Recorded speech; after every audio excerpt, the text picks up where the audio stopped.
Bonjour, je suis Pascale, fondatrice d'Odyssée du naturel. Aujourd'hui, on va parler de l'océan, source d'émerveillement et précieux allié pour le bon fonctionnement de notre planète. Et aujourd'hui, j'ai le plaisir d'accueillir Christelle Leterrier, qui est fondatrice du festival Fête des Vagues, qui aura lieu du 27 au 29 mars à Houille, en région parisienne, qui a pour ambition de connecter les citoyens à l'océan. Et pour la petite anecdote, nous étions collègues il y a quelques années et quand quand j'ai découvert que tu avais fondé le festival, je me suis dit que c'était une excellente initiative pour rappeler l'importance de l'océan pour les citoyens. D'autant plus que je suis plongeuse, donc c'est un sujet qui me touche particulièrement. Et c'est vrai que l'océan, pour beaucoup d'entre nous, il est lointain, voire même abstrait. Et pourtant, est profondément lié à lui, mais sans en avoir conscience. Et à titre d'exemple, il produit la moitié de l'oxygène renouvelé sur Terre, donc on lui doit quand même une respiration sur deux. Donc je trouvais que c'était important de le souligner et de le rappeler. Voilà, et à travers cette conversation avec toi, j'avais envie qu'on puisse se rappeler à quel point il est essentiel à la vie sur Terre et donc à la nôtre, et aussi à quel point on le malmène par nos gestes et nos décisions, que ce soit à l'échelle citoyenne, politique ou industrielle. Donc voilà, j'avais envie d'explorer avec toi les liens qui nous unissent à l'océan, les menaces qui pèsent sur lui, et aussi ce que chacun d'entre nous peut faire pour le préserver. Et bien sûr, tu nous feras découvrir ce qu'on peut vivre et apprendre pendant le festival. Donc voilà. Et puis, donc moi, j'ai fondé Odyssée du naturel, qui est une invitation en fait à remettre plus de nature dans nos réalités quotidiennes. Euh, donc, euh, et aussi nous relier davantage au vivant pour s'en émerveiller de nouveau, tout en donnant des clés de compréhension des enjeux écologiques et aussi des clés d'action concrètes à l'échelle citoyenne pour réduire son impact sur notre planète. Donc, à travers ce média, je vais à la rencontre de citoyens, d'experts et de projets impact qui expérimentent d'autres façons d'habiter le monde plus respectueuses du vivant, euh, et, euh, justement pour amener d'autres d'autres réflexions et documenter des initiatives porteurs de sens dans ce sens-là. Et aussi du coup redonner du pouvoir et de l'envie d'agir, aussi de la joie d'agir même face à l'ampleur des défis écologiques. Donc Christelle, est-ce que tu peux nous expliquer un petit peu ton parcours et, euh, et nous raconter aussi le moment précis où tu as ressenti ton lien avec l'océan? Ouais. Bonjour Pascal, merci pour l'invitation. Ça fait plaisir de voir qu'on se retrouve plusieurs années plus tard sur les mêmes sujets, sur la nature et Oui. l'environnement. Mon parcours, c'est le suivant. J'ai commencé en une école de commerce et ensuite j'ai fait du conseil en chefferie de projet, donc dans des boîtes de consulting. Et puis ensuite, j'ai été euh, recrutée en interne dans une boîte de grande distribution alimentaire, toujours en chef de projet informatique. Donc finalement, j'en ai fait pendant 20 ans. Et c'était pas mon premier amour, clairement pas. Mais bon, à l'époque, Mm. c'était ce qui recrutait beaucoup, ce qui me permettait d'avoir une vie correcte en termes de revenus. Et puis c'était intéressant aussi en termes de découverte parce que ça permet de voir plusieurs clients, plusieurs entreprises et puis de se former à des méthodes qui sont très efficaces. Mais c'est vrai que l'océan m'a rattrapée il y a quelques années. Donc déjà, il faut savoir que moi, je suis originaire de Cherbourg, donc c'est au bord de la mer. J'ai fait pas mal de voile quand j'étais petite et j'ai toujours eu une attirance pour les animaux marins. Je crois même que je voulais être océanographe. J'ai un vieux souvenir de ce métier-là dans ma tête. Voilà, mais j'étais pas douée en maths et donc j'ai pas fait S. Voilà, donc l'océan s'est rappelé à moi il y a 3 ans. J'allais pas bien du tout. Euh, Et donc, j'ai fait un stage de développement personnel dans une ferme bouddhiste en Alsace. Je la recommande parce qu'elle est géniale. Ça s'appelle la ferme Kibo. Et la nonne qui organise ça nous a fait réfléchir sur nos valeurs. Et en fait, ça a été une grosse claque pour moi parce que, en fait, l'océan s'est rappelé à moi. J'ai pris une grosse vague, un gros raz-de-marée de l'océan. Mmh. Euh, Ça me fait toujours un peu d'émotion quand je parle. Euh, voilà, j'avais dans mes 2 premières valeurs, j'avais l'océan et mon fils, et en fait, il fallait vraiment qu'on choisisse la valeur prioritaire. C'était très dur à choisir. Et puis finalement, je me suis dit l'océan parce que si moi je suis heureuse, mon fils serait heureux. Et donc, j'ai choisi l'océan, et en rentrant de ce stage, je me suis engagée à fond. Alors, à titre personnel, pas dans mon cadre professionnel. Je me suis engagée à fond dans des associations de protection de l'océan. Donc, je suis allée au salon de plongée. J'ai adhéré à Longitude 180, qui est une association qui est très engagée depuis longtemps pour la protection des cachalots, de l'océan en général. J'ai rejoint aussi Océan Academy, qui organise des interventions dans les écoles pour sensibiliser les jeunes. Et puis j'ai rejoint aussi Women for Sea, qui est une association assez récente, qui a 5 ans, qui a été créée par Nathalie Hill, qui est qui est une navigatrice. Et puis voilà, et puis donc j'ai eu envie de faire quelque chose à mon niveau. Donc j'ai créé un festival dédié à ce milieu qui me fait vibrer l'océan. Voilà. D'accord. OK, c'est très très intéressant de voir, justement tout son cheminement.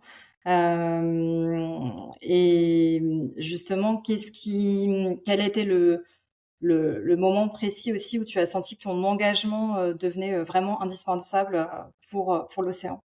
Alors il y a plusieurs choses. Mais bon, si on doit choisir un point de basculement, un seul, ce serait les 2 semaines que j'ai passées en sciences participatives sur le catamaran de Longitude 180 pour observer les Ouais, cachalots en Méditerranée. d'accord. Parce que là, j'ai pu vraiment passer du temps en mer, rencontrer des scientifiques, des médiateurs scientifiques, et puis voir confirmer que c'est là où je me sens bien en fait, et que c'est une créature merveilleuse que j'ai envie de protéger. Beaucoup d'entre nous, sommes éloignés de l'océan, pourtant on est profondément liés à lui, sans forcément en avoir conscience. Est-ce que tu peux nous expliquer les liens qu'on a, avec lui, les relations majeures et les rôles qu'il joue Mm. aussi, s'il te plaît? Alors déjà, moi j'aime bien rappeler que l'océan c'est 70% de la surface de la Terre, et que notre corps il est composé à 70% d'eau. Donc il y a quand même une belle coïncidence derrière, une jolie coïncidence derrière ces chiffres. Euh, on vient de l'océan, que les premières bactéries se sont développées dans l'océan, et après se sont transformées pour devenir des êtres terrestres, et puis arriver à toute la biodiversité humaine et non humaine qu'on connaît. Donc sans océan, on serait pas là en fait. Donc déjà, c'est un peu la base de la vie. Et puis l'océan, en fait, il nous permet beaucoup de choses. Il nous permet de respirer, comme tu l'as dit au départ. Il produit de l'oxygène, et puis c'est un puits de carbone, donc il capte le carbone que les humains émettent par les incendies, les feux, les industries, les voitures, etc. Toutes les activités humaines. Et heureusement, parce qu'il en absorbe plus de 90%. Si l'océan n'était pas là, on serait il y aurait un gros problème au niveau de la surface terrestre pour les humains. Donc voilà, donc c'est un puits de carbone, c'est un émetteur d'oxygène pour les humains. Donc ça nous permet de respirer, de vivre tout simplement. Et puis ça nous permet de manger. Il y a quand même plusieurs millions, voire milliards de personnes qui dépendent de l'océan pour manger, pour se nourrir. J'avais un chiffre que je voulais récupérer, donc c'est voilà. L'océan nourrit plus de 3 milliards de personnes aujourd'hui. Oui. Donc c'est Ouais, c'est énorme, sur énorme. 8 C'est, milliards. ouais, Voilà. entière. Il génère plus de 100 millions d'emplois dans le monde. Donc c'est aussi une économie très importante. Donc ils régulent le climat, comme je l'ai dit, avec le fait que ce soit un puits de carbone qui émettent de l'oxygène, et puis avec tous les courants océaniques qui influent, qui impactent en fait nos climats. Mmh. Ils sont une source de biodiversité. Il y a énormément de biodiversité dans l'océan, surtout sur les spots des forêts marines comme les récifs coralliens, les algues. En fait, l'océan il est gigantesque, mais finalement il n'y a pas beaucoup d'endroits où il y a beaucoup de, de faune en fait dans l'océan. C'est assez concentré sur les spots de biodiversité de flore, de la flore marine. Donc, je crois que de mémoire, je crois qu'il y a, je sais plus, mais je crois que c'est 3% de spots de biodiversité dans l'océan, sur toute la surface de l'océan. Et c'est là que se concentre en fait la vie de l'océan. Les récifs coralliens, ils concentrent 25% de la biodiversité marine. Donc Mmh. c'est énorme. Euh, Mmh. donc pour résumer, régulation du climat, alimentation, emploi. Il nous permet aussi de créer des médicaments. Mmh mh. Il nous Mmh. permet de créer des cosmétiques, de prendre soin de nous, de notre peau. Et puis il nous permet aussi de nous évader. C'est un lieu de loisirs, de spiritualité pour certains, de Mmh. sport aussi. Donc c'est l'océan, c'est un peu tout. C'est toute notre vie pour moi. Ouais, ouais, ouais, tout à fait, tout à fait et c'est vrai que Et les pardon, pardon. vas-y. Oui, j'ai oublié, c'est aussi, donc la partie économique avec, tous les transports de marchandises que permet l'océan par navire. Il y a plus de 90 des marchandises qui passent par l'océan. Ouais, tout à fait et tu évoquais, justement, que les récifs coralliens abritent 25 de la faune, marine. Effectivement, en plus, je crois que les récifs coralliens ne représentent qu'1 de la surface, des fonds marins et Mmh. pourtant abritent quand même 25 de la faune marine. Donc c'est vraiment un gros enjeu, de les préserver justement, Ouais. ces coraux. Mmh. Et justement, donc, on voit que l'océan rend la vie possible sur Terre. Que se passe-t-il quand il se dérègle, justement? Est-ce que tu peux nous expliquer les grandes menaces qui pèsent sur lui et les conséquences Ouais. que ça peut avoir, justement, et les Mmh. chiffres qui t'ont le plus marqué? Oui, alors, donc il y a 5 grands périls qui ont été, identifiés par, l'IPBES. 5 menaces majeures pour l'environnement et pour les océans. Donc, la première menace, c'est l'artificialisation des milieux naturels. Donc en fait, on construit de plus en plus et donc on perd des espaces naturels, notamment, au niveau de l'océan, c'est la construction sur les côtes, sur nos littoraux, et la dégradation des habitats marins. Donc ça ça perturbe en fait, tout l'écosystème, côtier qui est indispensable pour l'environnement marin. Ça dérange les espèces, ça dégrade les sols, enfin voilà, ça c'est vraiment, très impactant pour l'océan. Ensuite, on a, la surexploitation des ressources, halieutiques, donc des ressources, des poissons, donc de la pêche, la surexploitation des poissons. Donc là, moi, j'ai vu, c'était en 2025, le film, Seaspiracy, et franchement, quand j'ai vu ce film, j'ai dit: «J'arrête de manger les poissons». C'est vraiment en fait, la pêche commerciale, je dirais que c'est pour moi, en tout cas, c'est la principale menace pour l'océan. On pêche beaucoup trop de poissons. J'ai même vu dans ce film, ils expliquaient qu'une marée noire, ça a moins d'impact sur sur les poissons, sur la population des poissons, que la pêche commerciale. C'est énorme, la pêche commerciale. Et dans la pêche commerciale, on a, en plus, on a des pratiques comme le chalut qui détruisent les fonds marins. Ça capture des espèces qui ne sont pas commercialisables ou qu'on ne veut pas commercialiser, donc ça les tue pour rien. Euh, et puis, Et puis il y a l'aquaculture, qui est aussi une méthode de culture qui est horrible, en fait, parce que les poissons sont dans des piscines surchargées, gavés de médicaments, ils s'entretuent entre eux, donc c'est pas du tout naturel, quoi, en fait. Et puis avec tous les excréments qu'ils produisent, ça fait des sédiments énormes sous la piscine, sous la piscine. Et en fait, du coup, ça fait mourir la végétation qui est dans cette zone, parce qu'il y a, en fait, il y a plus d'oxygène qui circule dans l'eau, quoi.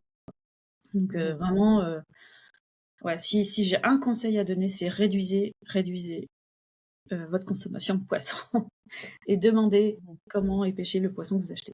Voilà, ça c'est vraiment, moi c'est indispensable. Après sur les coquillages, les mollusques, c'est peut-être un petit peu moins, comment dire, violent en termes d'impact sur les ressources. Et encore, je crois que les noix de Saint-Jacques, c'est pas génial. Donc voilà. Donc ça c'était le deuxième. Après il y a le changement climatique évidemment. Donc en fait le fait que le climat se réchauffe, on émet beaucoup plus. Pardon, c'est pas le fait que le climat se réchauffe, mais le fait que nous on émette de plus en plus de gaz à effet de serre. Il y a de plus en plus de dioxyde de carbone à absorber par l'océan. Et en fait, au bout d'un moment, il peut plus, il arrive à saturation. Ça modifie aussi la chimie de l'océan. Et en fait, le pH de l'océan se modifie. Alors, pour nous, ça paraît minime. C'est pas là, il passe peut-être d'un pH, je sais pas, je vais dire de 7 à 7,1. Mais en fait, pour les animaux pour la faune et la flore de l'océan, c'est énorme. Et notamment, on parle d'acidification des océans. Et l'acidification des océans, ça a deux grands effets que j'ai en tête. C'est le blanchiment des coraux, parce qu'en fait, les petits animaux qui construisent les coraux, donc qu'on appelle les polypes, qui vivent avec des petites algues en symbiose, donc ils vivent ensemble. En fait, cette symbiose, elle est plus possible. Et donc, alors, le polype projette l'algue qui vit avec elle, ou c'est l'algue qui part, on ne sait pas exactement encore. Mais en tout cas, ils vivent plus ensemble et du coup, le corail meurt et il devient blanc. Donc, c'est ce qu'on appelle le blanchiment des coraux. Et la deuxième chose qui est une conséquence de l'acidification, c'est le fait que les animaux qui utilisent du calcaire pour construire soit leur squelette ou leur carapace, en fait, ils n'ont plus ce calcaire à disponibilité comme avant, parce que l'acidification dissout un peu le calcaire, et donc leur carapace ou leur squelette est beaucoup moins solide, et donc ils ont vraiment j'ai un chat qui... Ceci. Donc, je reprends. Donc voilà, donc en fait, ces animaux qui ont besoin, ces végétaux qui ont besoin de calcaire pour leur squelette ou pour leur carapace, en fait, ils peuvent plus la construire, quoi. Ou en tout cas, elle est beaucoup plus fragile qu'avant, et donc ils sont beaucoup plus vulnérables. Donc ça, c'est le troisième. Après, il y a la pollution, vous connaissez bien, la pollution plastique, la pollution chimique, la pollution des hydrocarbures. Un chiffre qu'on connaît bien, je crois, c'est que 80% des plastiques, des déchets qui sont dans l'océan viennent de la Terre. Donc en fait, il faut faire attention à ce qu'on jette. Alors ça commence chez nous, ça commence à ce qu'on jette dans nos toilettes, dans nos éviers. Ça c'est beaucoup de javel, de détergents, etc. Ça arrive dans la mer, parce que même s'il y a des stations d'épuration, il y a quand même des micro-particules qui vont aller dans l'océan. Bien sûr, c'est au niveau des industriels aussi. Faut une grosse attention à porter là-dessus. D'ailleurs, au niveau de la législation, de la réglementation, il y a beaucoup de normes à respecter pour les industriels. Donc, il y a beaucoup de normes et d'audits pour faire respecter ces seuils maximum à respecter. Et puis dernière menace, c'est les espèces exotiques envahissantes. Donc en fait, avec le tourisme, avec le transport de marchandises, euh, en fait, on a des espèces qui arrivent dans des zones qui sont pas leur zone leur zone de naissance, et qui vont en fait avoir des impacts multiples sur les espèces indigènes, donc les espèces locales, sur le fonctionnement des écosystèmes et sur les biens et les services qu'ils fournissent. Donc, on a par exemple le crabe bleu en Méditerranée, qui prend la place en fait des autres crabes. On a aussi, qu'est-ce qu'on a d'autre? Je sais plus. On a aussi la langouste américaine, non, l'écrevisse américaine, pardon, Oui, oui, il me qui, semble, oui.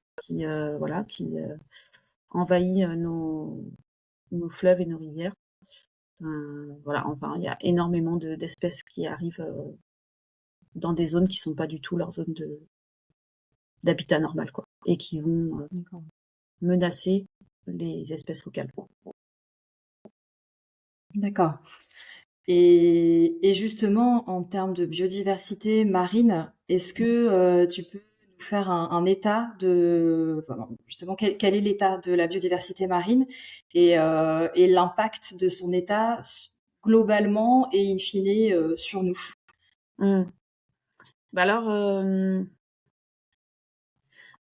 il y a une très forte érosion de la biodiversité marine. On a, par exemple aussi, en France, 5% des espèces et 6% des habitats marins et côtiers qui sont dans un état de conservation favorable. Donc c'est très, Ouais. très... Moi, déjà, ce qui me choque beaucoup, c'est des chiffres comme 90% des requins qui ont disparu en quelques décennies. Je pense que les gens s'en rendent pas compte, mais 90% des requins qui ont disparu, c'est énorme. Faut imaginer que ce soit au niveau de l'humain. Imaginons on prend la France, 70 millions d'habitants, 90% des habitants de la France qui disparaissent en quelques décennies. Là, c'est monstrueux en fait.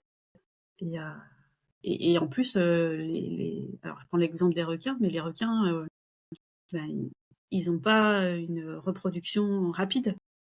C'est quand ils sont en gestation, ils ont un bébé, 2 bébés. Je connais pas exactement euh, tous les systèmes de reproduction des requins du monde, mais voilà, ils ont un rythme de reproduction qui est très lent. Donc, donc ça, c'est impressionnant, et je pense qu'on s'en rend pas assez compte, et ça concerne beaucoup d'espèces marines, cette baisse de la biodiversité et des populations des êtres marins. Donc, le problème, c'est que s'il y a un maillon qui disparaît, c'est toute la chaîne alimentaire océanique qui est concernée. Donc voilà, par exemple, là, en ce moment, on parle beaucoup de la surexploitation, de la surpêche du krill. Donc les krills, c'est des petites crevettes qu'on voit plutôt dans les zones polaires, et qui sont la base de la nourriture des baleines. Et en fait, on va pêcher par millions de tonnes ces petites crevettes pour en faire de la farine pour nourrir les poissons d'élevage. Et du coup, les baleines, elles ont plus assez de krill pour se nourrir. Donc ça perturbe la chaîne alimentaire de l'océan, enfin en tout cas cette chaîne alimentaire de l'océan, et c'est qu'un exemple parmi d'autres. Euh, et, euh, et donc, si on perturbe sa chaîne alimentaire, on perturbe aussi la chaîne alimentaire humaine, finalement. Puisque nous, on va manger, on mange les poissons, on mange des crustacés, etc. Donc, si on perturbe, si on fait disparaître un des maillons de la chaîne, ça va perturber le maillon supérieur, et potentiellement, ça va faire disparaître une partie de notre alimentation. Voilà. Donc, et puis cette érosion de la biodiversité, ça impacte pas uniquement la chaîne alimentaire, ça impacte aussi tout l'écosystème de l'océan, parce que une espèce qui disparaît, elle a forcément un rôle dans l'océan. Elle rend des services à l'écosystème océanique.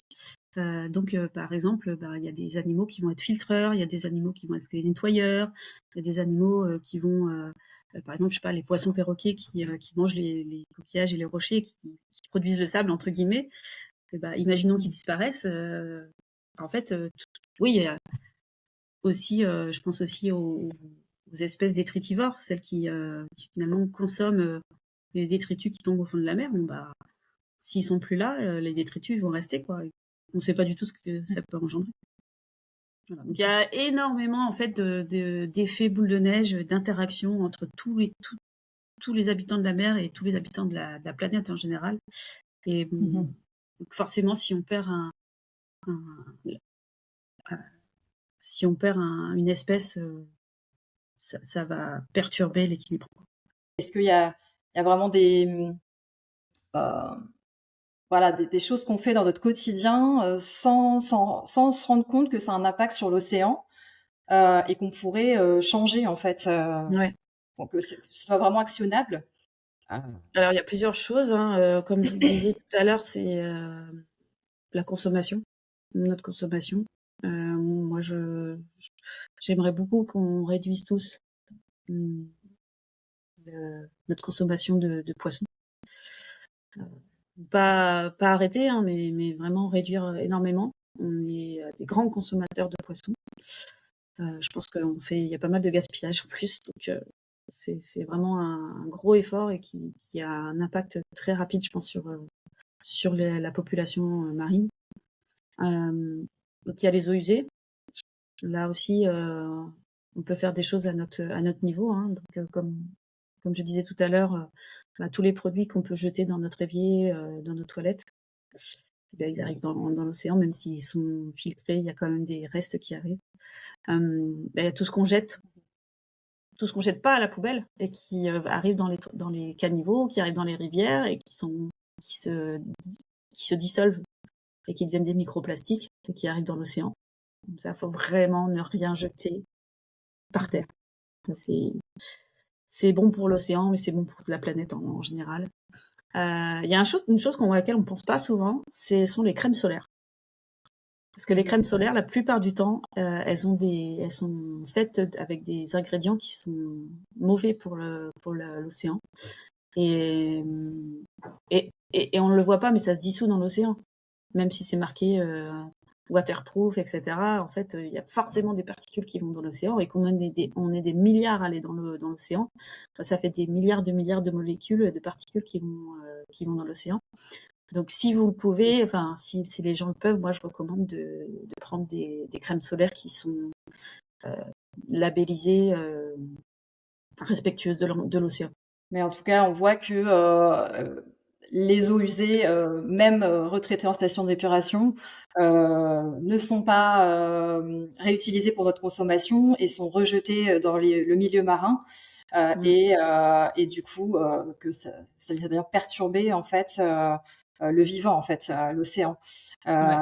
Et justement, est-ce qu'on a un ordre d'idée de cette quantité d'eau usée qui vient impacter l'océan et qui sont encore chargés, par exemple, en hormones médicamenteuses, en microplastiques. Est-ce que tu as un ordre d'idée par rapport à ça et de l'impact que, que ça peut avoir? Mmh. Alors je sais qu'il y a ouais, en fait, il y a un super, reportage de Sur le front, sur les eaux usées qui a été, mmh, publié récemment.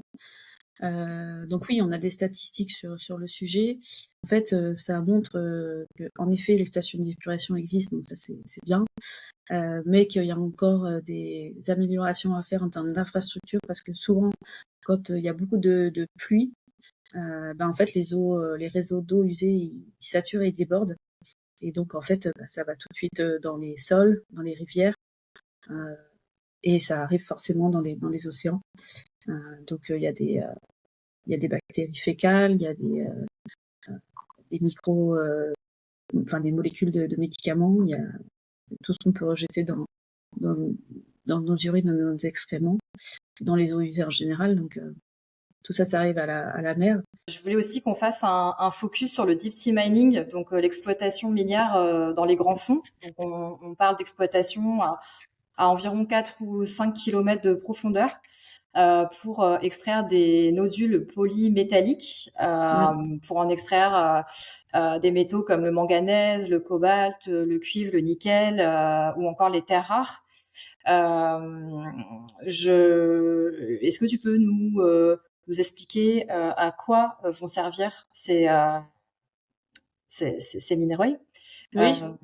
et quels sont les risques associés à cette exploitation et que Mm. connaît-on de ces écosystèmes qu'on va potentiellement perturber? Oui, alors pourquoi on s'intéresse à ces nodules polymétalliques? Donc c'est des sortes de gros cailloux faits de plusieurs métaux.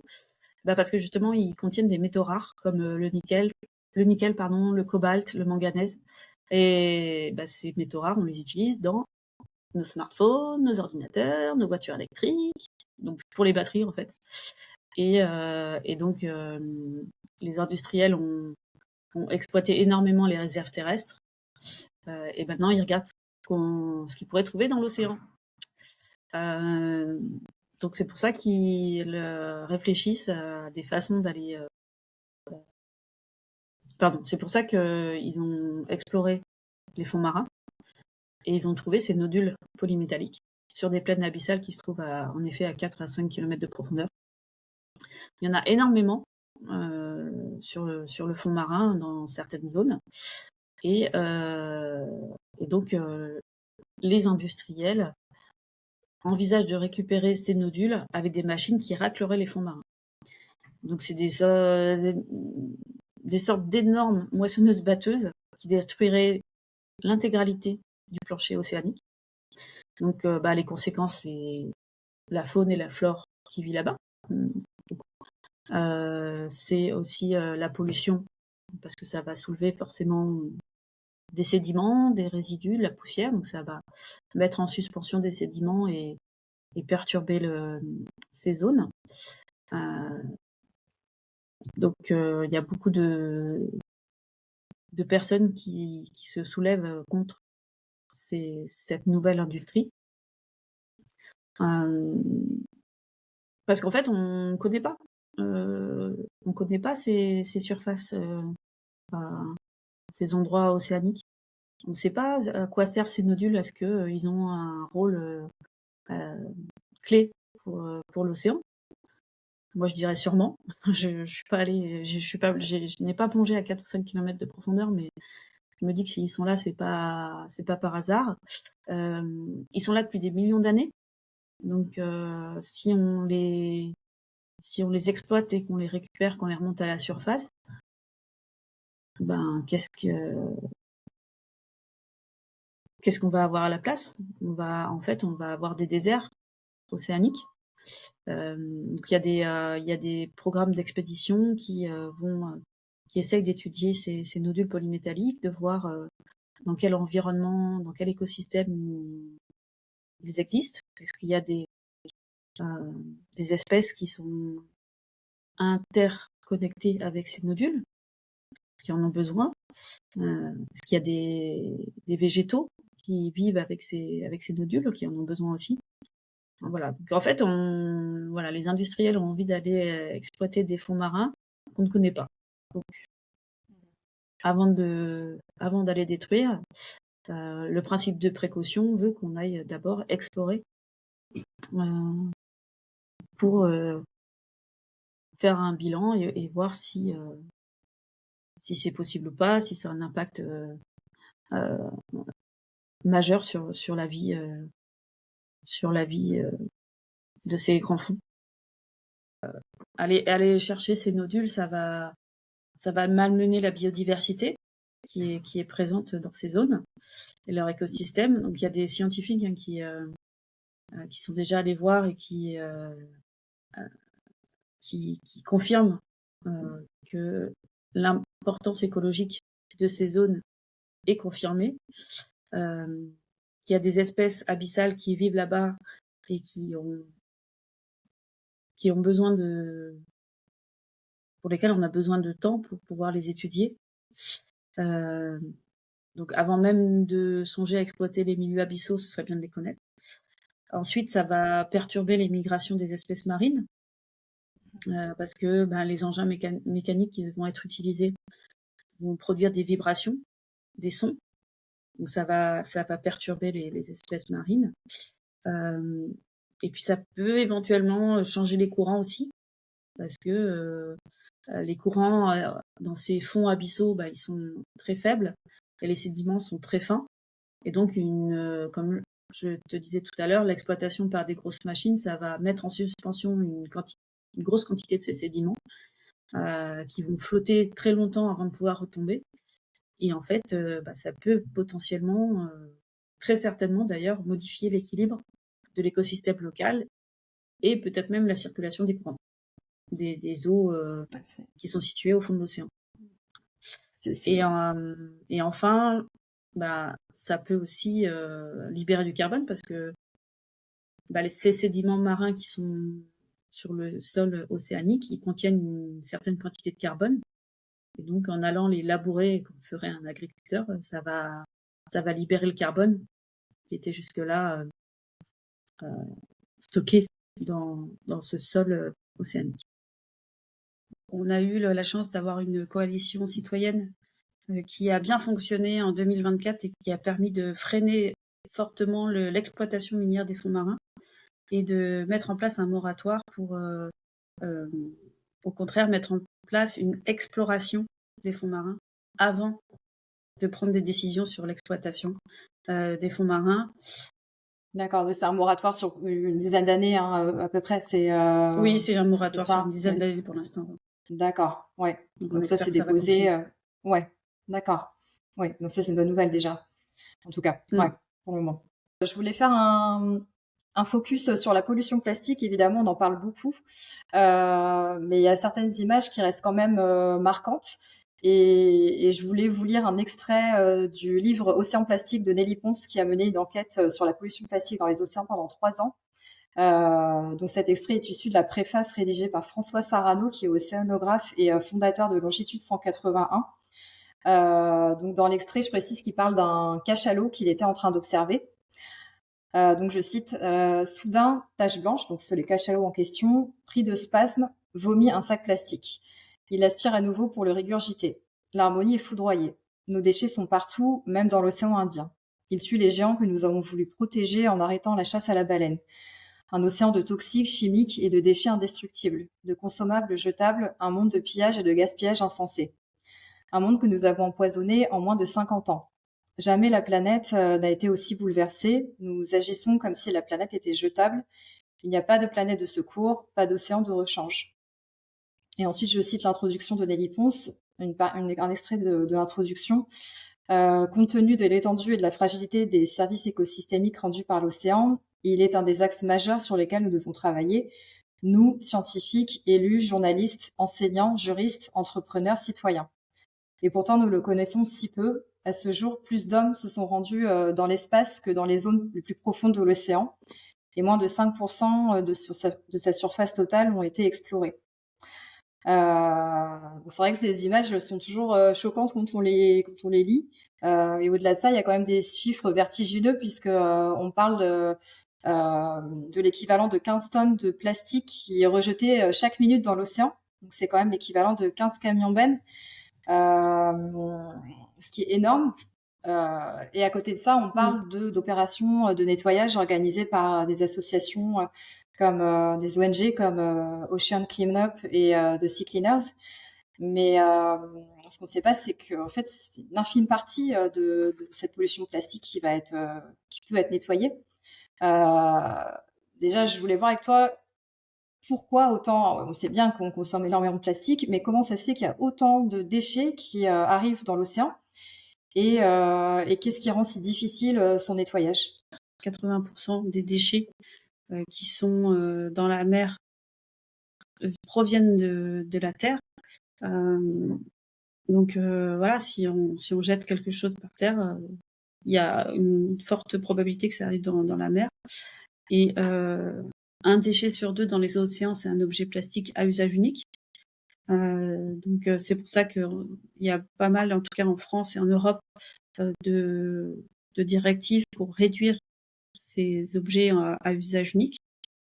Euh, et puis c'est aussi l'accumulation historique de tous ces déchets.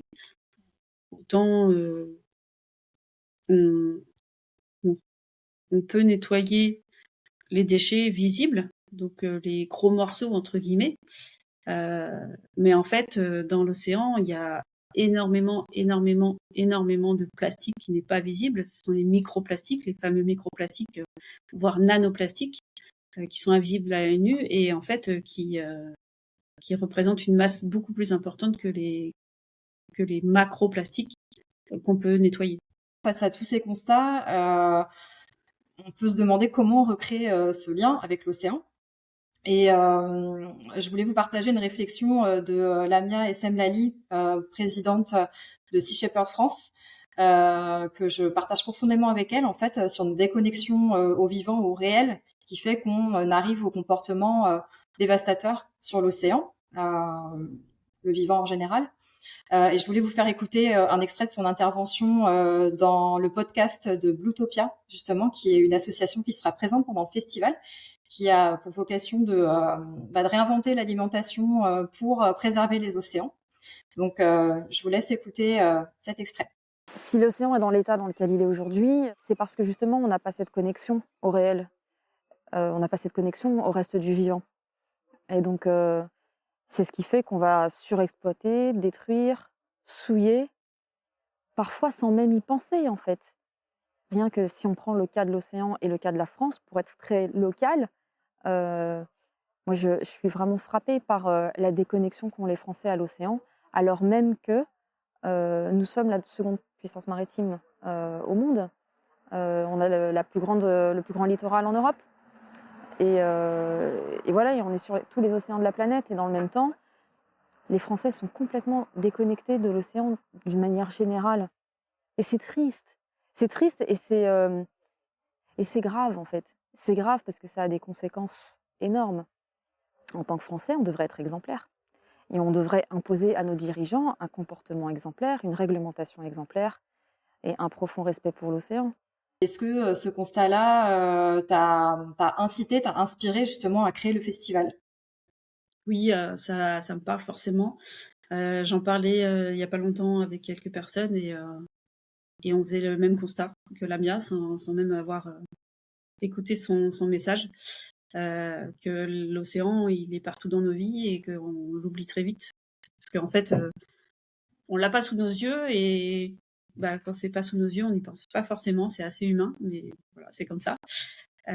Et c'est pour ça que c'est bien d'avoir des associations, des festivals, de la sensibilisation dans les écoles pour rappeler le message, refaire passer le message et entretenir en fait cette prise de conscience. Complètement. Et justement, quelle est l'histoire du festival? Est-ce que tu peux Ouais. nous expliquer C'est ouais. c'est un peu comme ça qu'est né le festival en fait. C'était moi un besoin vital personnel de ramener l'océan auprès de moi. Un des enjeux, c'est aussi de faire prendre conscience aux gens de la beauté de l'océan et de son rôle indispensable pour la vie sur Terre.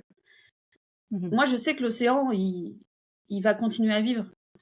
Alors oui, il va être impacté par l'acidification, par les pollutions. Il y a peut-être des espèces qui vont disparaître, mais l'océan, il est résilient, il va s'adapter. Nous, l'humanité, si l'océan, il est trop dégradé pour nous, pas sûr qu'on survive comme... Pas sûr qu'on survive. Quels sont les grands temps forts du festival? Qu'est-ce qu'on va pouvoir y découvrir et y vivre du coup?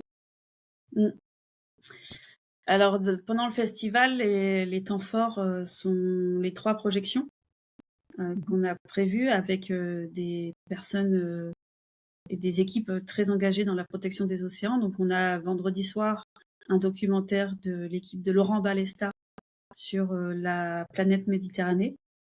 Et on aura la chance de la voir en visio ensuite après le documentaire pour pouvoir poser nos questions directement à Laurent Balesta. Le samedi à 17h, on a la projection du documentaire Deep Hope qui a été réalisé par Under the Pole, qui est un programme d'expédition scientifique et qui est partenaire, enfin qui est notre parrain du festival. Donc on est très contents. Et une fois après le documentaire, on aura aussi la chance de pouvoir poser nos questions directement à l'équipage qui se trouve en Antarctique sur leur voilier en mission scientifique. Et enfin, le troisième temps fort, c'est dimanche à 17h, où on aura aussi un documentaire qui s'appelle L'Odyssée du Corail, qui a été réalisé par Tara Océan. Et après ce documentaire, on aura aussi la possibilité de poser nos questions à l'équipage directement, qui sera en mission scientifique dans le Pacifique à ce moment-là. Ok, super. Et qu'est-ce qui nous attend d'autre? Je sais qu'il y a des tables rondes, des conférences, des ateliers, et aussi le parrain Under the Pole. Est-ce que tu peux nous expliquer ces missions un petit peu plus en détail aussi? Ouais. Venir un petit peu sur ça. Alors, oui, on va comment commencer. Donc pendant le festival, on va proposer un village avec des stands où les festivaliers pourront rencontrer les associations de protection de l'océan comme Océan Academy, Plutopia, Longitude 181. Tara sera là le dimanche, Under the Pole sera là le samedi, et plein d'autres acteurs de l'océan, et puis des acteurs locaux aussi qui souhaitent s'engager ou qui sont déjà engagés pour l'environnement et la nature, comme Biodiversio. Et en parallèle de ce village de stand, des intervenants vont proposer des conférences, des tables rondes, et puis des ateliers créatifs et des ateliers culinaires aussi sur les algues. Pour la deuxième édition du festival, on a la chance d'être parrainé par le programme d'expédition scientifique Under the Pole. Under the Pole, c'est une organisation qui a été fondée en 2008, donc à peu près 18 ans, par Emmanuel et Guilain. Et leur credo, en fait, c'est de participer à la compréhension et à la préservation des océans grâce à des expéditions scientifiques en plongée à travers le monde, de la sensibilisation, de l'éducation à destination des écoles et du grand public, mais aussi des plaidoyers auprès des institutions et des décideurs politiques. Voilà, ils sont reconnus à l'international pour leur expertise de la plongée profonde, notamment. Et ils ont leur spécialité ou leur cœur de travail, c'est la zone mésophotique. Donc c'est la zone de l'océan qui se trouve entre 30 et 200 mètres de profondeur, où finalement il y a énormément de vie et énormément de forêts marines. Voilà, c'est pour ça qu'on leur a demandé d'être parrains et qu'ils ont très gentiment accepté. Oui, ils mènent vraiment un super travail, effectivement, pour avoir un petit peu, pour les suivre un petit peu. Et justement, c'est le thème de cette édition 2026, ce sont les forêts marines, animales et végétales. Est-ce que tu peux nous les présenter brièvement et quels sont leurs rôles dans l'océan? Oui. Donc oui, en effet, pour la seconde édition, pour cette année 2026, nous avons décidé de mettre à l'honneur les forêts marines, végétales et animales. Donc ça comprend les mangroves, les récifs coralliens, les algues, les herbiers et les marais. Pourquoi on a choisi les forêts marines cette année? C'est parce que les forêts marines, elles sont très peu connues du grand public.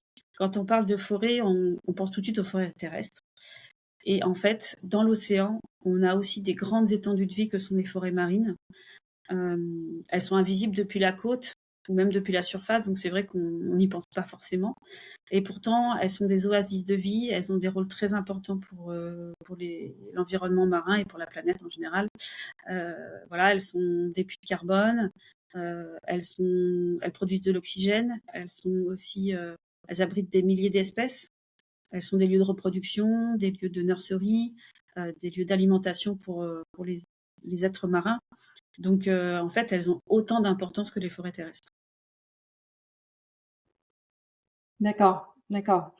Ouais, c'est super intéressant justement de pouvoir faire découvrir ça au public pour se rendre compte de l'importance en fait de ces écosystèmes-là au sein de l'océan. Euh, et justement, il y a aussi une des missions justement du festival, c'est de faire passer les citoyens à l'action à travers l'expérience. C'est ce que vous soulignez. Est-ce que tu Ouais. peux nous expliquer comment ça se matérialise? Je sais que par exemple, il y a une salle immersive. Ah oui. Est-ce que tu peux Mm. détailler un petit peu tout ça? Ça m'intriguait. Ouais. Oui, en fait, j'avais très envie de faire rentrer les festivaliers dans l'océan, vraiment de pouvoir expérimenter l'océan avec les 5 sens.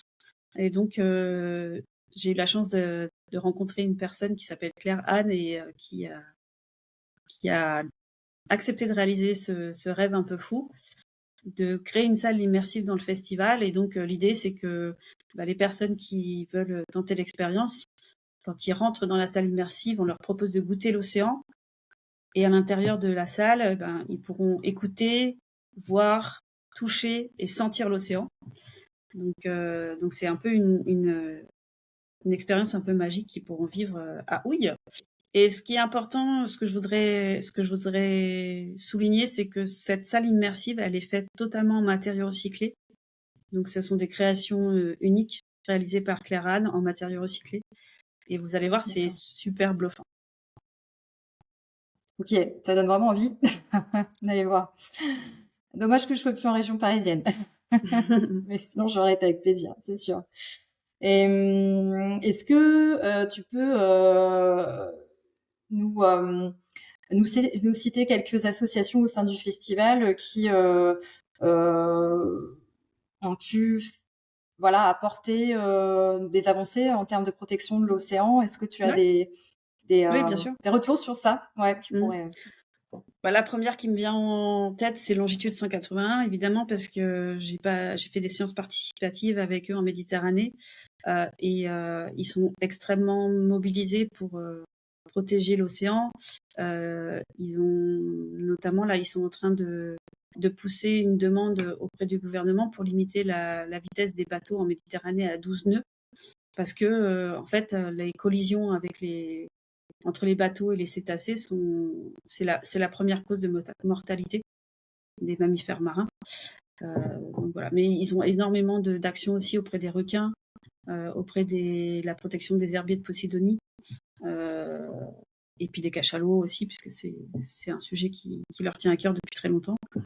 Alors, dans complètement un autre registre, il y a l'association Women for Sea, qui a, elle, rédigé un plaidoyer en faveur d'une gouvernance plus paritaire dans le monde marin, pour donner davantage de place aux femmes dans la gouvernance du secteur maritime. Voilà, c'est ces 2 exemples. On a Greenpeace. Alors Greenpeace, ils sont quand même assez actifs sur les sujets océaniques. Et puis, je peux citer aussi, on a l'association Océan Academy, on a l'association aussi Coexistence, qui a été créée par Anne-Sophie Moureau et qui se bat contre la pêche aux ailerons de requin. Voilà. D'accord. Ouais. Ouais. Il y a un gros sujet aussi, ça, effectivement, beaucoup Oui, de pêche. la Ouais, pêche aux surtout. requins pour Ouais. uniquement prélever leurs ailerons et rejeter les corps à l'eau. Comment nous, citoyens, on peut agir justement, que ce soit sur notre sphère privée ou sur la sphère publique, selon toi, des actions Ouais. prioritaires et impactantes euh, sur ces Ouais. deux sphères-là. Est-ce que tu peux nous en dire un peu plus? Alors, au niveau de la sphère privée, moi, la première chose que j'aimerais recommander, c'est de diminuer notre consommation de poissons, parce que c'est quand même une des principales menaces de l'océan. On pêche beaucoup trop et on gaspille beaucoup aussi. Donc, faire attention à la quantité de poissons qu'on mange et à l'origine du poisson. Est-ce que c'est de l'aquaculture? Est-ce que c'est de la pêche? Est-ce que c'est du chalut? Privilégier la pêche à la ligne. Ça devient de plus en plus rare, mais en fait, c'est la méthode la plus respectueuse de l'environnement. Voilà, donc au niveau de la sphère privée, c'est la première chose à laquelle je penserais. Après, il y a aussi faire attention aux produits ménagers qu'on utilise, pardon, parce que finalement, toutes les eaux sales qu'on utilise, la javel, les détergents qu'on met dans l'eau pour nettoyer nos sols et nos murs, finalement, ça termine dans l'évier, ça termine dans la station d'épuration qui va essayer de filtrer et de nettoyer une partie de l'eau, mais il y a toujours des microparticules qui vont arriver dans les rivières et finalement dans l'océan. Donc voilà, c'est des petites choses qu'on peut essayer de faire au quotidien, remplacer la javel par du vinaigre blanc par exemple, tout simplement. Peut-être ça. Au niveau de la sphère publique, rejoindre une association, c'est un premier pas tout simple à faire. Signer les pétitions qu'on voit passer.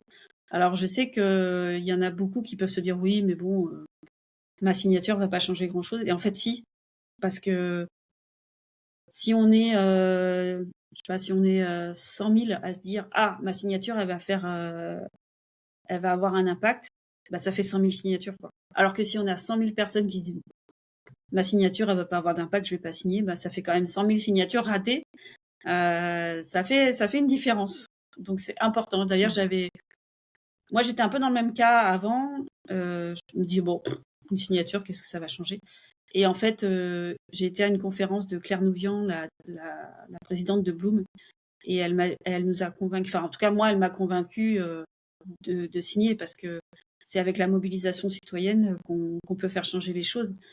L'exemple du moratoire contre l'exploitation minière des fonds marins en 2024, ça en est un exemple très concret.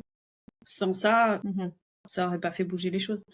D'ailleurs, il y a une coalition qui a été créée, dont Bloom fait partie, qui s'appelle la Coalition citoyenne pour l'océan. Et tout le monde peut rejoindre cette coalition. Le principe, c'est que vous faites partie de la coalition, il n'y a pas de frais, il n'y a pas un montant d'adhésion à fournir. Et à chaque fois qu'il y a une campagne importante pour protéger l'océan, en fait, les administrateurs de la coalition vont appeler les adhérents à se mobiliser pour cette campagne. En fait, c'est une sorte de centralisateur de protecteurs de l'océan. Il y a 185 ONG qui font partie de cette coalition. Il y a 28 entreprises. Bon, ça fait pas beaucoup pour l'instant, mais c'est déjà ça. Il y a plus de 128 personnalités qui en font partie aussi. Et n'importe quel citoyen peut en faire partie. Ah, super intéressant. Ouais. Je mettrai en lien aussi, du coup, complètement. Ouais. Et justement, tu parlais de s'investir dans des associations. Est-ce que tu peux nous en citer quelques-unes qui attirent ton attention? Et je sais que toi aussi, tu fais partie de ces associations-là. Donc, oui. Est-ce que tu peux Alors, il y a beaucoup d'associations que je pourrais vous recommander. Moi, je fais partie de Longitude 180, de Ocean Academy, de Women for Sea, donc forcément, je vous invite à les rejoindre. Mais il y a d'autres associations comme Sea Shepherd, évidemment, qui est connu, Greenpeace, qui a des antennes locales, No More Plastic, Longitude 180, on peut y faire des sciences participatives.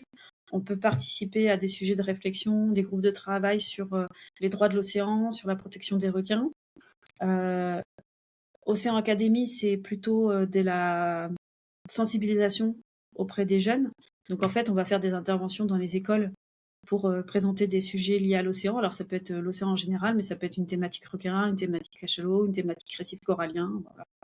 Et Women for Sea, aujourd'hui, c'est plutôt une communauté de femmes qui sont engagées pour la mer, et c'est vraiment un lieu pour se retrouver, essayer de faire des synergies, et puis de faire bouger les choses entre nous, entre femmes. Bien sûr, il y a plein d'autres associations que vous pouvez rejoindre. Je pense par exemple à Sea Shepherd, forcément, à Greenpeace, la Ligue de protection des oiseaux, parce qu'il y a aussi les oiseaux marins pour ceux que ça intéresse. Voilà, il y a One Ocean, il y a Coral Guardian qui replante des coraux et qui fait aussi de la sensibilisation. Voilà, il y en a énormément en fait. Il y a Expédition Med qui propose des expéditions participatives en Méditerranée, mais pas que. Et puis il y a toutes les associations locales aussi.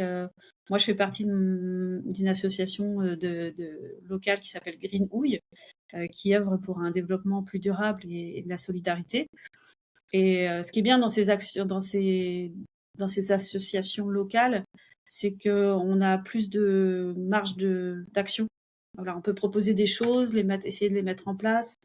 Et puis, en fait, là, j'ai lu, il y a une étude il n'y a pas longtemps, c'est que en fait, ce qui a le plus d'impact, c'est le local. Donc, faut pas hésiter à aller toquer à la porte des associations et puis proposer les projets qu'on a envie de porter, quoi. Parce que les associations, elles sont friandes, elles adorent quand les gens viennent avec un projet et qu'elles les aident à les porter et à les faire naître. Ouais, complètement. Ouais, je partage aussi ça.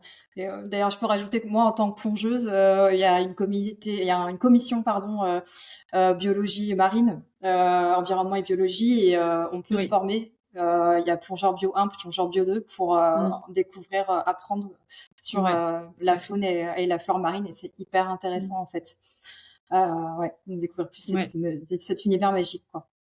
Et si tu pouvais nous donner aussi il y a plein de... Excuse-moi. Ouais, vas-y. Ouais. On peut penser à tous les cours en ligne aussi. Oui. Les gens peuvent se renseigner aussi. Il y a des MOOC qui sont gratuits, qui sont proposés par des grandes écoles. C'est un bon début ou une bonne continuation pour progresser sur le sujet. On parlait des enjeux de l'alimentation qui ont un impact évidemment sur l'océan. Il faut quand même souligner que l'empreinte carbone de notre assiette, c'est quand même 25% des d'émissions carbone. Et que si on avait une alimentation locale, végétale et de saison, on réduirait par 4 l'émission carbone de notre assiette. Ouais. Et justement, les 5 grandes menaces qui sont l'exploitation des ressources, la destruction des habitats, le réchauffement climatique, le plastique et les espèces invasives, toutes, l'alimentation a un lien direct en fait avec ces menaces-là. Et vous mettez justement à l'honneur la cuisine avec les algues. Est-ce que tu peux nous en parler un petit peu plus dans son rôle aussi dans la préservation du vivant et aussi de ses qualités nutritionnelles en fait qui sont très riches. Ouais, les algues, c'est une des solutions pour changer notre alimentation. Les Asiatiques l'ont déjà bien compris et ils ont aussi bien compris les avantages, les bénéfices des algues pour leur santé. Les algues, c'est plein de vitamine A, plein de vitamine B, de vitamine C, d'oligo-éléments et de protéines aussi. Il y a pas mal de protéines et puis des fibres évidemment. Donc c'est très bon pour la santé. Il n'y a pas besoin d'en manger beaucoup par jour ou même par semaine pour en voir les effets sur la santé. Et donc oui, ça se développe de plus en plus. En plus, la filière algues, la filière algues se développe de plus en plus et la culture de l'algue, ce qui est bien, c'est qu'elle n'a pas, en tout cas à ce jour, elle n'a pas d'impact négatif sur l'environnement. Les algues poussent dans la mer, il n'y a pas besoin de pesticides, elles se débrouillent quoi, toutes seules et voilà, il faut bien sûr respecter leur cycle de vie, mais c'est une culture qui est quand même très très respectueuse de l'environnement. Et après, c'est vrai que en termes d'alimentation, c'est pas forcément un goût qu'on a l'habitude d'avoir dans nos bouches, le goût iodé. Donc voilà, c'est un apprentissage à faire. On peut commencer par des paillettes d'algues, des paillettes séchées, et saupoudrer un petit peu les salades ou les poissons pêchés à la ligne qu'on mange. Voilà, et puis aller un petit peu plus loin. Il y a beaucoup d'ateliers culinaires qui sont proposés sur les algues. Et puis aussi des vidéos en ligne, des livres sur des recettes avec des algues. Donc voilà, chacun à son rythme, on peut essayer d'intégrer les algues dans notre nourriture. Ouais, complètement. Si on pourrait faire juste un point rapide du panorama des décisions qui ont été rendu pendant justement l'UNOC, la conférence des Nations Unies sur l'océan, qui a eu lieu justement à Nice en juin 2025. Ouais. Est-ce que tu peux nous dresser un bref panorama des décisions qui sont ressorties aussi? Alors, lors de la conférence des Nations Unies, il y a plusieurs décisions qui ont été, en tout cas des annonces qui ont été faites, notamment ça au niveau de la haute mer. Ça a permis, l'UNOC a permis de mobiliser les États pour la ratification du traité sur la haute mer. Donc c'est un traité qui permet de mieux gérer la zone de haute mer, qui est aujourd'hui un peu un Far West des océans. Ensuite, il y a eu aussi un traité mondial sur le plastique. Donc lors de l'UNOC, 96 États ont signé un appel pour un traité mondial contre la pollution plastique. Ensuite, il y a eu le moratoire sur l'exploitation des fonds marins. Donc, en fait, lors de l'UNOC, ce moratoire était pas nouveau, hein, mais 37 États et 162 organisations ont affirmé leur soutien pour ce moratoire. Et elles ont remis une déclaration pour un moratoire aux Nations Unies pour appuyer le moratoire contre l'exploitation. Ça a été aussi l'occasion. L'UNOC a aussi été l'occasion pour la Commission européenne d'annoncer l'adoption d'un pacte européen pour les océans. Donc c'est un pacte qui servira de cadre de référence pour regrouper et guider toutes les politiques de l'Union européenne relatives à la mer. Voilà, donc reste à voir comment ça va se décliner. Et puis au niveau de la France, il y a eu aussi quelques annonces qui sont un peu contestées, mais en tout cas la France a lancé une stratégie de protection des fonds marins d'ici 2026. Elle a annoncé aussi, par exemple, qu'elle voulait arriver à 30% d'aires marines protégées d'ici 2030. Voilà, c'est ce genre d'annonces qui ont été faites pendant l'UNOC. Et justement, par rapport aux aires marines protégées, les associations comme Bloom et WWF justement dénoncent qu'elles ne le sont pas vraiment.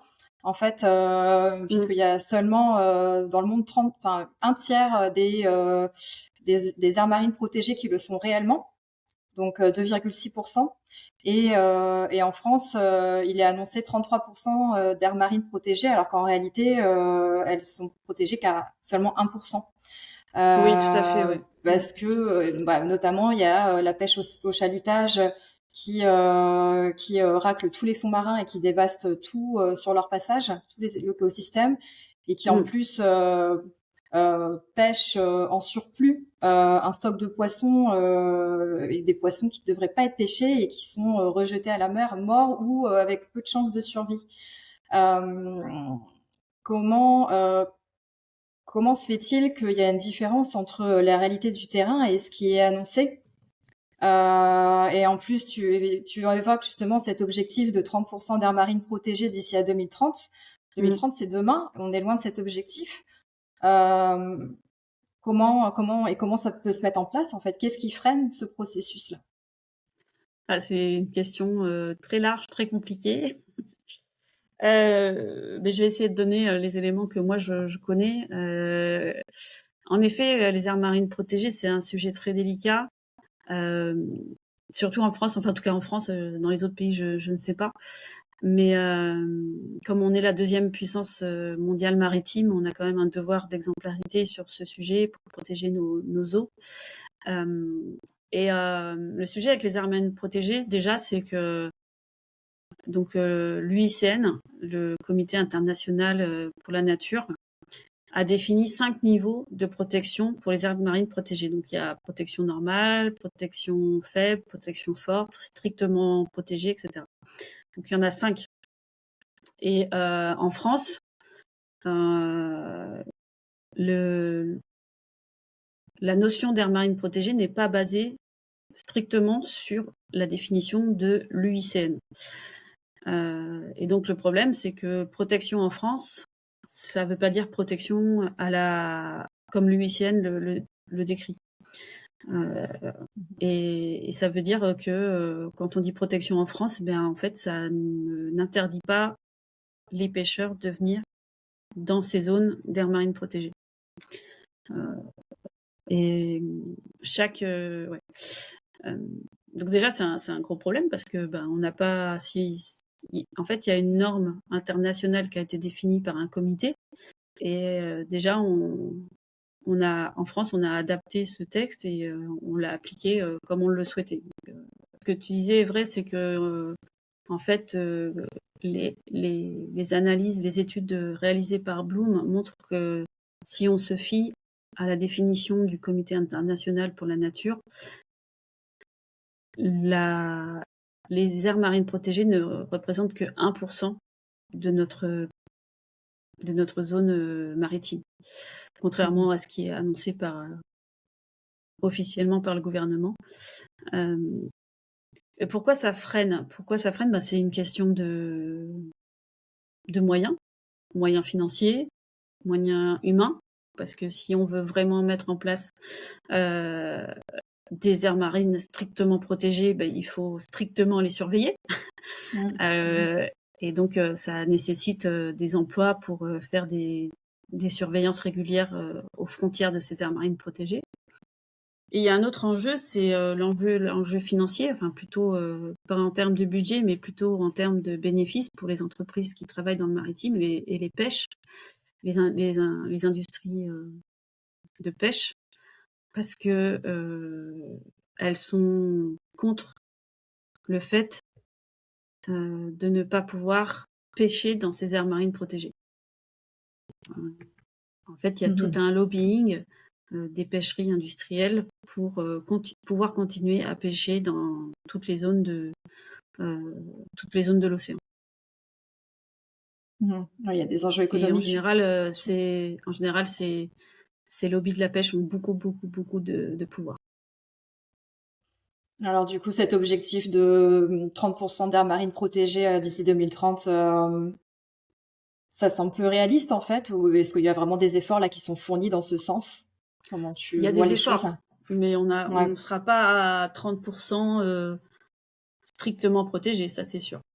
Ouais. Enfin, en tout cas, on ne sera pas à 30% d'aires marines protégées selon la définition de la commission du Comité international pour la nature. Je voulais terminer cette conversation avec toi est-ce que tu peux nous partager quelque chose de l'océan qui te touche profondément ? Oui, alors ce qui me touche profondément, moi, ce qui m'émeut pas mal quand je suis dans l'océan, c'est quand je regarde l'horizon et que je vois toute cette étendue d'eau avec ce bleu profond, qu'il n'y a pas une seule montagne, une seule route, une seule plage, mais vraiment que c'est uniquement l'horizon de l'océan que j'ai en face de moi.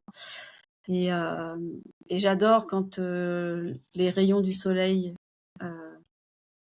passent le miroir de l'eau et que ça fait des sortes de petites paillettes lumineuses. Là, je trouve ça magique. Et j'ai à la fois une appréhension et une excitation de me dire, ça se trouve, il y a une bête qui va sortir de l'eau, une petite méduse, une petite poisson. Enfin, voilà, j'adore ce moment-là. Ok. Et si tu avais, est-ce que tu as une manière de garder ce lien avec l'océan, même si on est loin de lui ? Est-ce que tu as des manières simples d'ancrage pour se connecter à lui ? Alors, pour pas l'oublier, déjà la décoration. Chez moi, il y a beaucoup de décorations qui rappellent l'océan. Je pense que dans les arts créatifs aussi, on peut beaucoup se raccrocher à l'océan. Moi, je fais du coloriage et j'aime bien colorier les décors marins. Il y a la musique aussi. On peut écouter aussi des sons qui rappellent l'océan. Regarder des documentaires sur le sujet.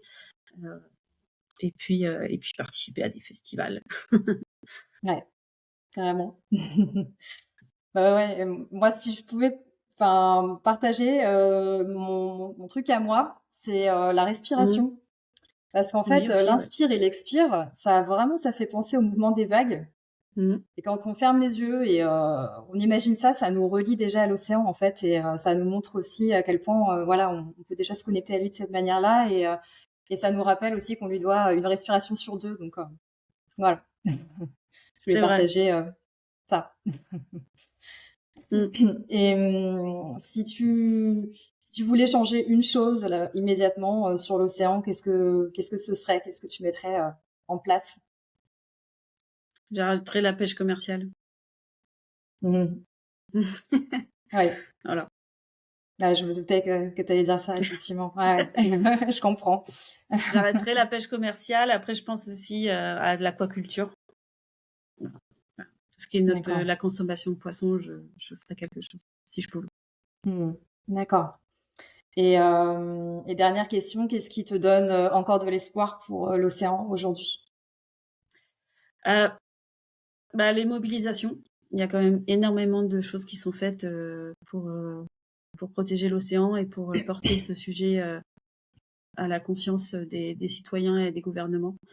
Il y a par exemple le parcours CEC Océan qui participe à la sensibilisation des entreprises pour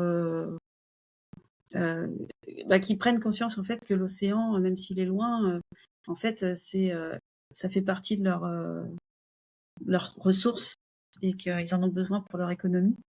Donc la mobilisation et les actions locales aussi.